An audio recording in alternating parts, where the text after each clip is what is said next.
It's like getting an award for your work.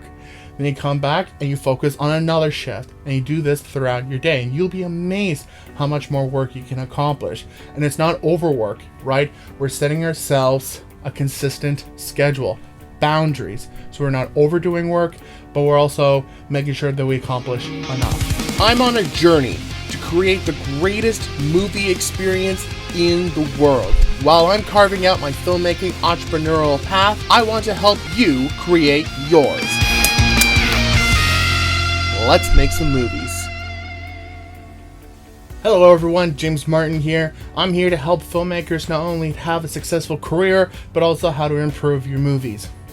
Today is a very specially requested video where I want to talk to you about burnout and how to deal with it and how to prevent it.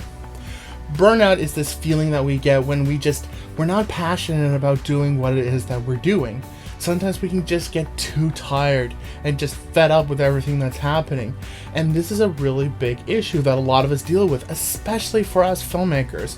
You know what I mean? We're doing long hours. We're working day after day, sometimes even into the night. So it's very easy for us to get burnout. Now, what is burnout? So as I said, burnout is what happens when you're not passionate, when you're not energized, especially when it's something that you love. Alright, I know for me, there are times where I just didn't want to do any work whatsoever, and I love the work that I do. But it just meant that I was working overboard, you work too hard, you're not getting enough rest, you're not chilling enough, you're being too stressed and too overwhelmed. Now today I'm going to go over some tips on how to deal with burnout when you get it. Now I want you to understand that when I say how to deal with burnout, the goal of this video, by the time you finish watching this video, the goal is not that you're procrastinating, because when you have burnout, the immediate thing that you should do is rest. Take a break, a small one or a large one, depending on your situation. But understand, this is not procrastination. The goal of dealing with burnout is so you can get passionate and energized so you can accomplish the tasks and do what you need to do. So this isn't about putting aside work, it's actually about getting to it. It's about taking the proper steps and doing what you need to do so that you feel energized and focused and passionate so you can do what you need to do. The first thing we gotta talk about is short-term versus long-term burnout.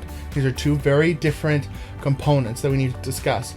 So when I say short-term burnout, this is just when you're in the middle of the day, maybe you're feeling tired or sluggish, and you just don't really feel like doing what it is that you need to do. So this is short-term burnout, because it can be accomplished by essentially take a small break. What I recommend is the moment you feel burnout of any kind, take a nap, right? Like, I don't know if you're dealing with long-term or short-term at this point, but if you're just not feeling passionate, if you're feeling just exhausted and overwhelmed, take a nap right away. I don't care if it's in the middle of the day. Take whatever amount of sleep that you need. Sometimes it may be 15 minutes, it may be half an hour. Sometimes I took a whole hour just to rest. And again, the idea is you're not sleeping all throughout the day so that you never have to do the work. It's you're taking a nap, you're taking a time to rest, and then you're going to bounce back and get the work done, right? You need to drive yourself and motivate yourself to actually accomplish the work. So the first thing I recommend is sleep. And quite often when we have burnout, it comes from not having enough rest, right? Not having a good sleep schedule. Maybe you're staying up too late. Maybe you're getting up too early. You need to find the right amount of sleep that works for you, whether that's 7 hours a night, 8 hours a night, 9 hours a night. I always require 8 hours a night, period. So no matter what, my schedule, you pretty much always lets me get my 8 hours of sleep. And this is enough for me to get up, be driven, be focused, and do what I need to do. And listen, if I'm feeling extra tired, then I'll try and add on a little bit more sleep.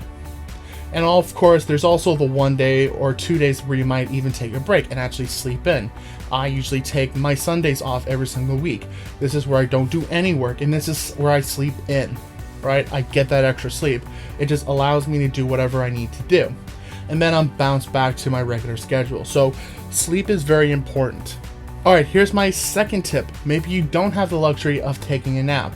Here's a suggestion just to see if you can quickly bounce back. Maybe you're feeling a bit sluggish in the middle of the day. Take a 15-minute break. Walk around, get a snack, read a book, listen to music. Just take a break away from work. You know, usually getting up and walking around helps, right? Or maybe just taking 15 minutes, jamming out to some really good, energizing music, whatever that means for you. Or maybe it's just calming down, reading a book, meditating. Whatever it is for you, take a 15-minute break. I usually find that if I'm feeling just a little bit tired or a little bit sluggish in the middle of the day, I go up, make myself a cup of tea, get myself my snack, and then I come back and I'm usually pretty good to continue working for another few hours, right? This is, again, another one of those examples on dealing with short-term burnout. So remember to take breaks throughout your day. Maybe I recommend 15 minutes in the morning, 15 minutes in the afternoon. Plan your work shifts. So, and when I say work shifts, I mean like your own work shifts where you're doing your own work or doing projects or whatever. Plan out 45 minutes to an hour and a half. That's set aside work time, right? So for me, I'll work between 9 a.m. and 10:30 a.m. solid. Then I'll take a 15-minute break. And then I'll come back and I'll work solid from 10:45 to 12 p.m. till noon. By setting aside these chunks, it allows you to focus on driving and being energetic and focusing on getting all these tasks accomplished by X number of time, because you know that by the time you finish, you're going to be taking a break. It's like getting an award for your work. Then you come back and you focus on another shift, and you do this throughout your day, and you'll be amazed how much more work you can accomplish. And it's not overwork, right? We're setting ourselves a consistent schedule, boundaries, so we're not overdoing work, but we're also making sure that we accomplish enough. Can you add another activity while you're doing work? So here's what I mean. Often we can listen to music while doing a certain task. For me, most of the time, I can edit a video and listen to music. Or quite often for me, I'll edit and watch a movie at the same time. I can do both. For you, maybe you're doing your homework, or maybe you're writing something, which you can do while listening to music. Maybe you're cleaning up somewhere in the house or your apartment and just, it's not fun, but can you jam to music, right? What can you do while you're doing other work? It's basically you're giving yourself something fun to energize you to do the work that you're not going to enjoy. And that's it. I hope this video helped you out. And if you did, smash that like button, share this to other people who could really help, especially if they're dealing with burnout.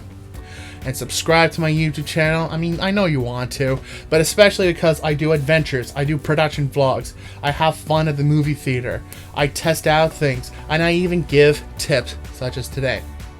So, if you got value, subscribe, like this video, turn on the notification bell so that way you get notified when I upload a new video. Alright? If this helped you, let me know in the comments, because I am going to be posting a video on how to actually prevent burnout. So let me know if you're excited to see that down in the comments. Alright? So good luck. I hope this helps you prevent burnout and how to deal with burnout. And I will see you next time.